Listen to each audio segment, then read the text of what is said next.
The medical assistant program at Kirtland teaches both the administrative side and the clinical side, and that is what makes medical assisting unique.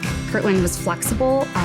The program is a hybrid program, so it's half in school and half online, and definitely leaves the flexibility there for someone who's a mom and a wife and has a full-time job. What I got out of Kirtland was a lifetime of unique experiences that you can't get anywhere else. And I've attended other colleges and there's nothing like this. This is a family. We have a business class, an administrative class, and then we have clinical class along with labs. So they will learn all of the lab skills that you would see done in a doctor's office setting, such as taking EKGs, giving injections, performing vital signs. We even teach some billing and coding.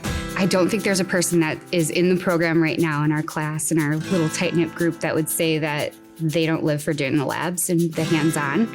We're a really hands-on group. Lab gave us the tools and the technique to take our abilities and sharpen them and use them in the real world. It taught us, what they were and how to apply them to real world situations. What I say, with the right keys, you open up the right doors, and Kirtland has done that for us. I'm absolutely certain that I will already have a job by the time I'm done with my internship because I'm prepared. I do think I'm going to be ready. I feel prepared.